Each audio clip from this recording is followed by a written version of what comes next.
Hello, everyone, and welcome to Women Seeking Wholeness. I'm Cherie Burton, and this is episode 178. This is just me talking today, and I've got a lot of thoughts around harmonizing.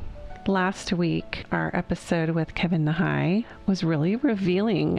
It actually triggered some people. I had a couple of messages sent to me about, just a little bit of some confusion around the differences between masculine and feminine energy and kind of your inner masculine, inner feminine, and how those energies work in you, the yin and the yang and whatnot. So I called the episode Harnessing Your Inner Masculine and Feminine Energies. And this one listener was like, hey, I kind of felt like he was saying that, when he was more in his feminine, that he had more negative qualities, and that he was talking about how he was overly emotional. And this listener was like, hey, that's not the feminine, but actually that's the wounded feminine.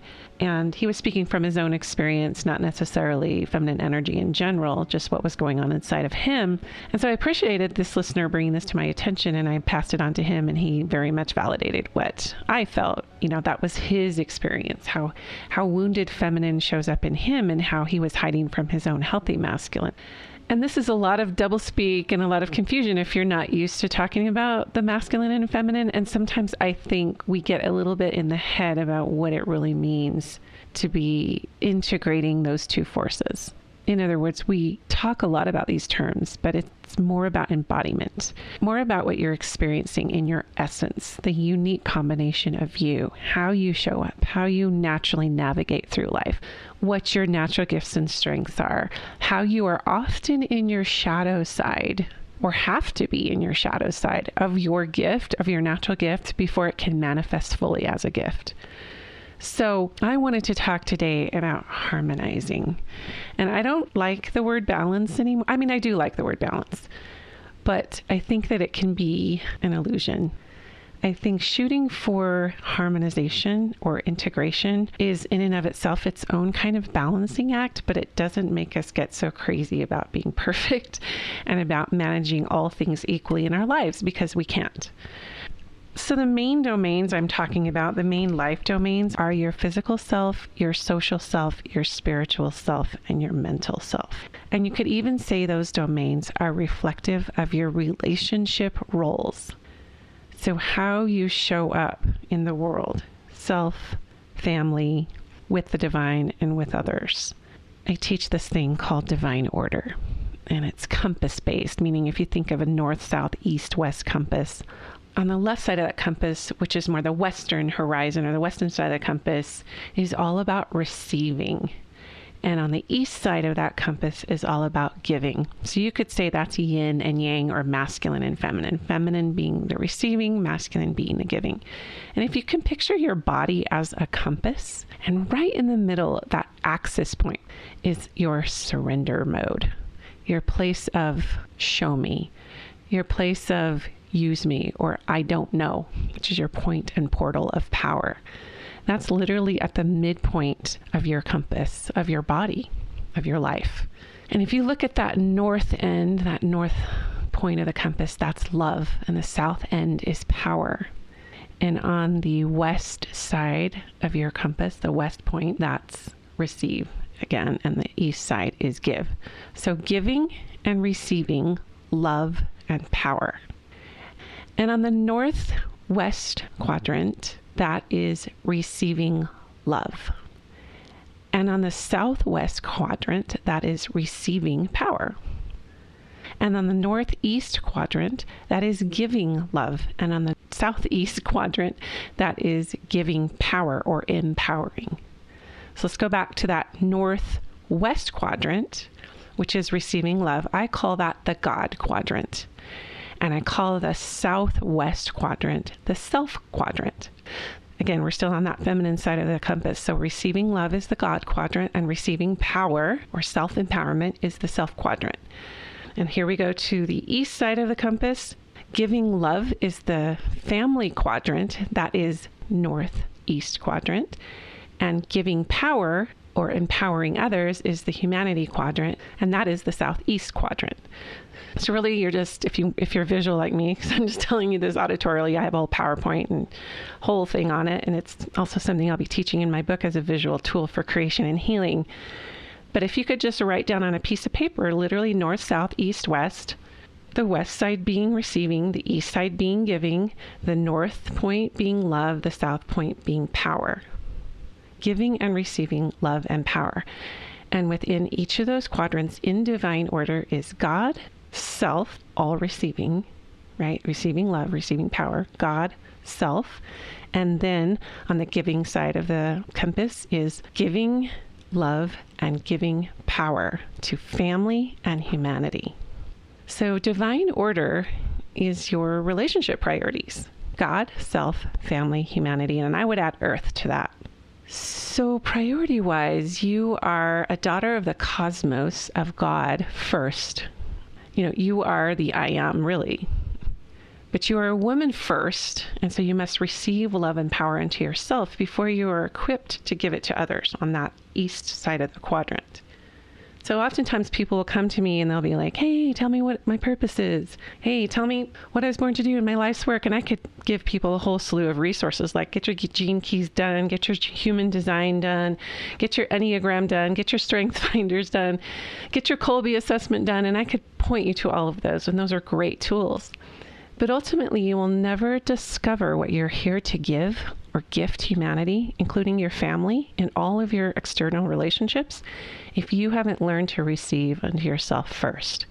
So I've had to learn this the hard way. I've burned out multiple times building a business, having lots of kids, having this really strong ambition and desire to serve while also balancing it with receiving, learning how to bring the divine into myself, to cultivate it, source it, feel it, be empowered by it. And you could even stay filled up as an empty vessel, because remember that middle point is surrender. You're emptying yourself. And when you empty yourself, you have to now receive before you can give. So I've had to, again, learn that the real hard way, being kind of a high achiever type and being oriented a lot in my masculine, which is that right side of the compass, which is lots of doing, lots of giving. And I look at the times in my life where I was feeling like super ambitious with a purpose or wanting to achieve something. And I really went into, and I think a lot of it was healthy masculine, because I was able to manifest a lot, and I had a lot of beautiful fruits that were born of some of the efforts I made and the relationships I built. But I also suffered through bouts of cyclical burnout, feeling disillusioned and not being able to taste that sweet elixir of success when I did accomplish something in my doings. So when we're talking about harmonizing, we're talking about having a solid and continuous self-renewal or nourishment or regeneration in the form of receiving unto yourself. When I feel irritable, when I feel triggered, when I'm experiencing any number of emotions that aren't edifying, I know that's a signal from my body's intelligence and my soul to stop everything I'm doing and start to receive.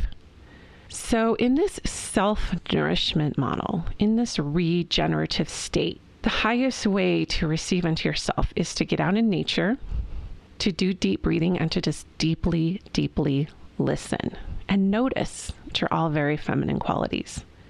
So it's kind of like taking this grand time out as a gift to yourself, and most importantly, your relationships, to be able to advocate to yourself, for yourself, I should say, to your loved ones, and say, look, this isn't about, I'm projecting onto you, I'm irritable with you, I'm not getting a lot of clarity, I'm not expressing myself in the way I want to, so I'm going to go ahead and take some me time and regenerate and recoup, because this isn't fair how I'm reacting with you. And so let me go away for a bit and come back to you. And I'm sure, I trust that I will be able to get the clarity I need. That is a really important piece to being able to be in right relationship with yourself and others. A lot of people ask me, well, if we need to receive first, how do we know the best ways for our energy and personality type to receive?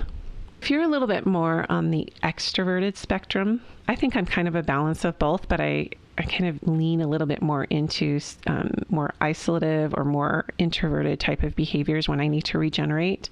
Some people who are true extroverts actually get a lot of their energy from being around others. And that looks from the outside like it's healthy, and it is. But ultimately, every one of us, no matter how introverted or extroverted we are, have to learn ways to come back into right relationship with ourselves. And that looks like opening the heart, opening the mind, and just allowing what is. And what is might look like an unpleasant emotion, a trigger, a shadow aspect that wants to reveal itself. Now, I've been talking a lot about shadows in the last, I don't know how many, several episodes, because everyone on the earth right now is involved in shadow work, just because of what's aligning planetary wise in the cosmos and just the intensity that's happening right now. You can see it all around you in all these old paradigms and old institutions, and not just community wide and not just ecologically and culturally, but inside of our own beings. So we're playing it out as a collective. We're also playing it out as individuals. So there's no avoiding the shadow. If we push it down and don't allow it to be what it is, it's going to come in another form in another way, and sometimes, and usually, more intensely. It'll come cloaked in another way, but it'll usually be more intense if we haven't addressed it. So you can notice these patterns and notice how, like, you're resisting. Like, if I was truly allowing and I was truly opening my heart and my mind and I was truly feeling what was there and honoring it and seeing it, then I would be allowing it and it would reveal itself and it would teach me the lesson it needs to teach me. And this is only done in the quiet chambers of your own mind and heart. That could look like, for me, a lot of it is journaling, or even just grabbing my phone and doing one of those voice recorder apps and talking and just getting it out and expressing. And that actually will clear the highway of emotion between your heart and mind, which is your throat. And that's how we get out a lot of those thoughts. So talking can be powerful. Communicating with yourself is journal writing, is talking it out. If you don't have an audience and it's just you, it's a literal conversation you're having with your soul, and you will get clarity eventually. I like to grab essential oils as I'm doing some of these practices because they bypass the logic brain and they allow you through the aromatic pathways to get into your limbic system, which is where you house stored emotion, autonomic nervous functions like heart rate and breathing, lots of memories stored there. So accessing those parts of your subconscious that you normally can't is done through the aromatic pathway, as well as putting the oils on you and having that touch pathway. So the more senses that you can involve in the extrication of your emotions, or just allowing and being with them, especially the shadow aspects, when you engage your senses, you're going to have a more thorough, or I guess you could even say more efficient and easier access to those, because you're nourishing yourself at the same time that you're addressing these shadow aspects. There's some holds that you can do where you literally hug yourself almost. It's like you take your right arm and put it on your left shoulder and take your left hand and put it under your right armpit. That's actually a trauma hold, and it's really, really powerful for self-containment when you're going through shadow aspects or getting triggered. The more that you can reparent yourself, because really it's just your inner child crying for attention and wanting to be seen and heard and noticed. So it's just about going in and asking, what's wrong? How can I support you right now? How can I help you feel safe? Or to state, the affirmative, you are safe, you are held, I see you. Harmonizing your inner energy states, whether we're talking about the masculine and feminine, whether we're talking about the energy of emotion, positive and negative emotions, whether we're talking about your inner states of creativity, whatever those energies are that are happening inside of you. To me, it's not necessarily about balancing out, like as if it's some scale that or a pendulum or something that you're trying to bring into the middle. What we're really talking about is inner alignment.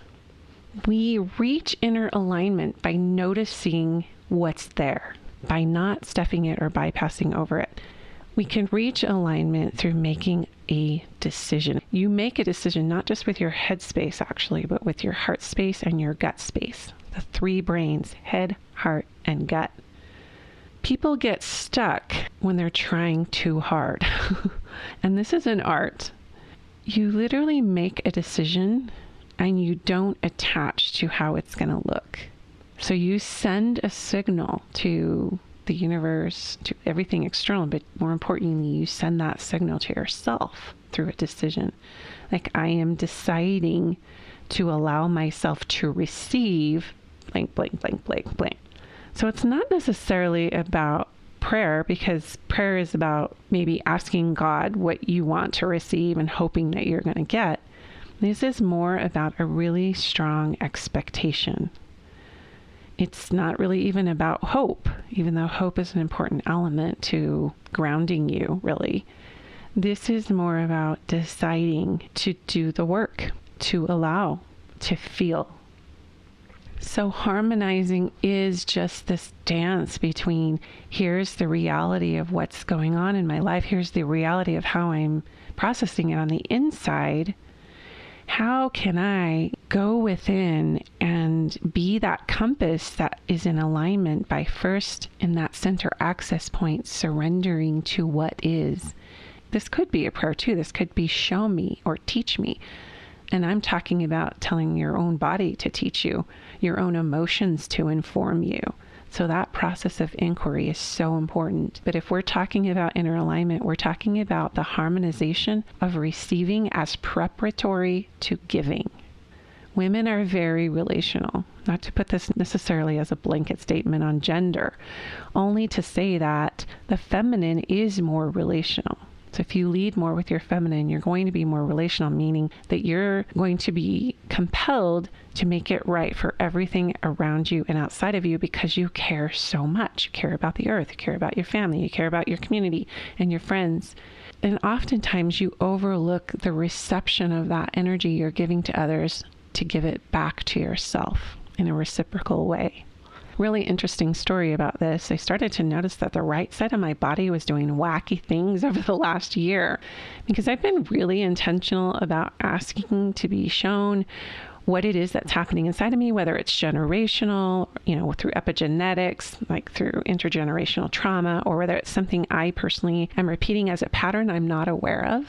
When you start asking these questions, whether it's through inquiry or prayer or just processing with groups or whatever, working with a coach or a mentor, when you start asking those questions and you truly desire to know, your body will give you the message that you need. And my body on the right side, it's the weirdest thing. Right hip, right lower back, right sciatica, right, what do they call it? Plantar fasciitis on my foot, tingly foot. I had that for like a year and a half.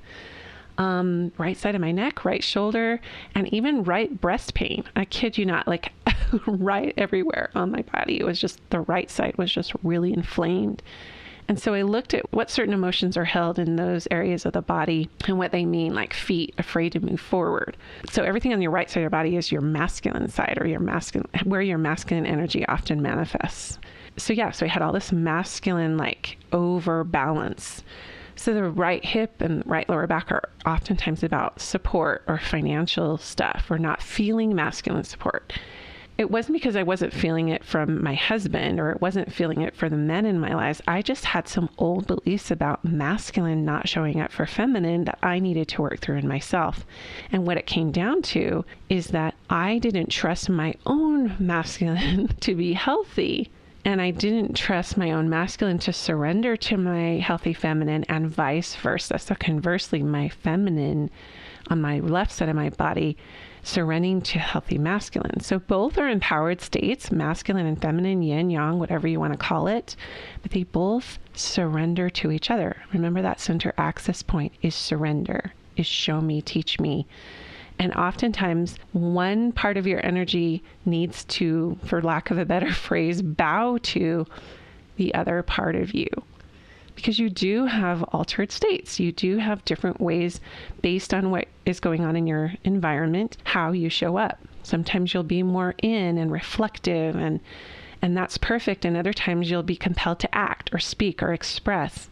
And we need both of these states at different times.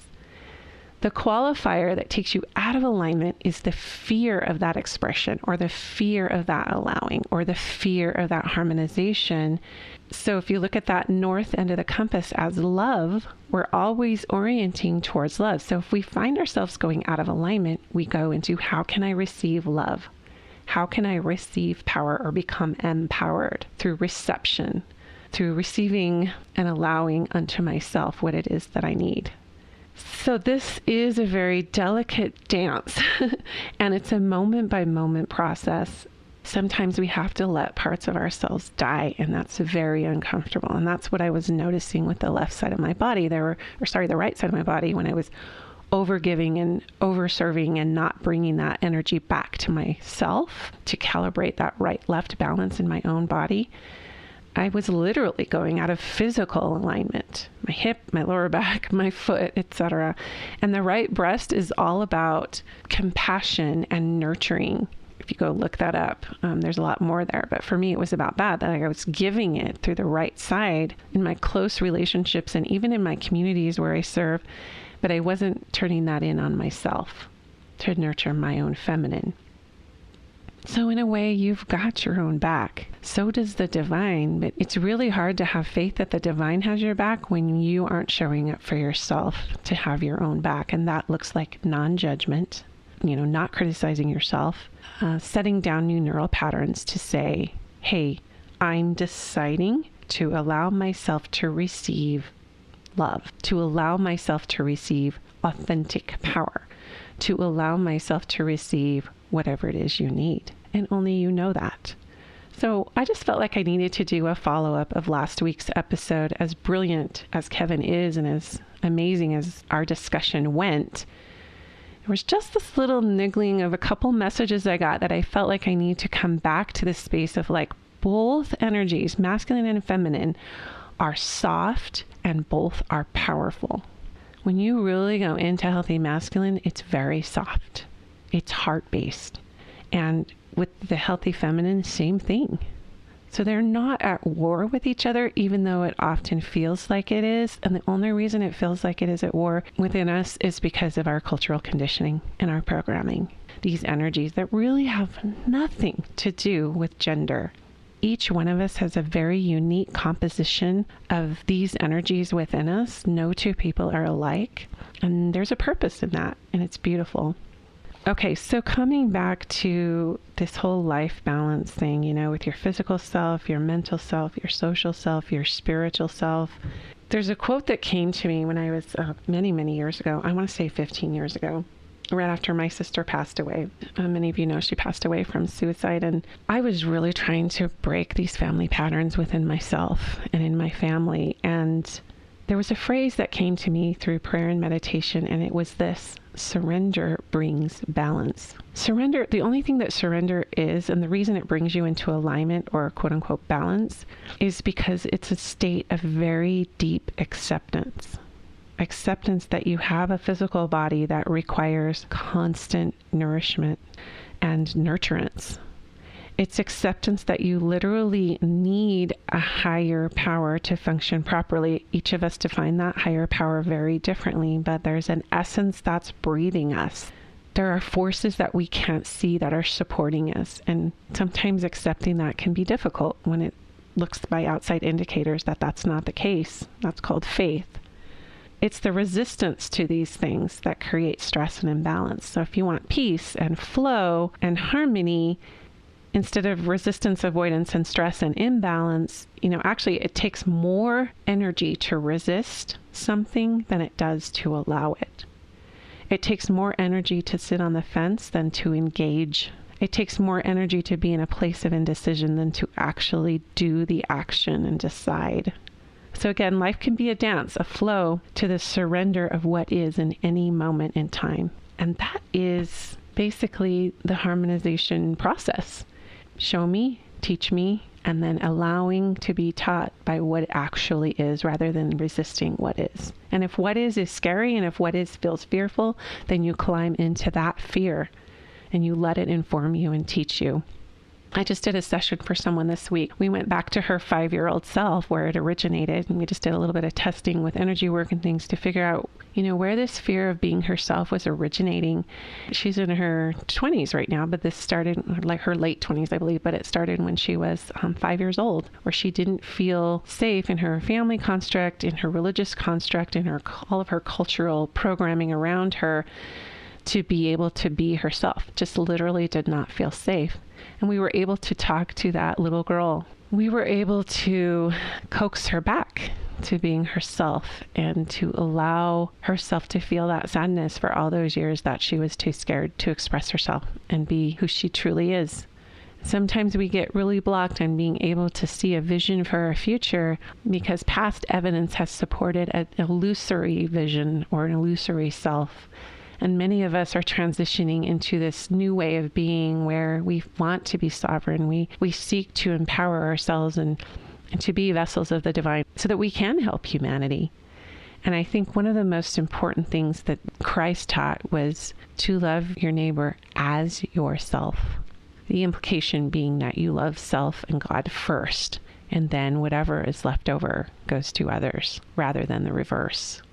So you will create a new identity when the old identities and old beliefs die that don't serve and support your higher self. All of that is the process of healing, which, another word for healing is harmonization. I don't always like to put such a negative slant on healing because it seems so dark and dismal and hard. I think harmonization at least lands in me a little more softly and a little more hopeful. I want to end with this quote by Martha Graham. It's one of my favorites, and she's actually the mother of modern dance. She said, "There is a vitality, a life force, an energy, a quickening, which is translated through you into action. And because there's only one you in all lifetime, this expression is unique. And if you block it, it will never exist through any other medium, and the world will not have it." So I hope that your dance this week in your life is a state of surrender, a practice, really. We never really arrive there, but a practice of allowing, of show me, of teach me, of deep acceptance of what is. And just as a reminder, I've mentioned this a couple of times, but the Stand, Speak, Shine course is now open. You can go to my website, CherieBurton.com or StandSpeakShine.com.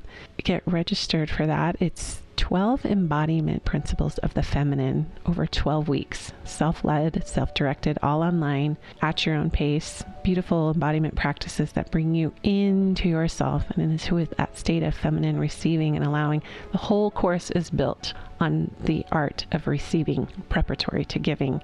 So I hope you'll check that out. And also remember to follow us on Instagram, Cherie.Burton, as well as ask to join our private Facebook group, Women Seeking Wholeness. Have a glorious week, and thank you so much for listening.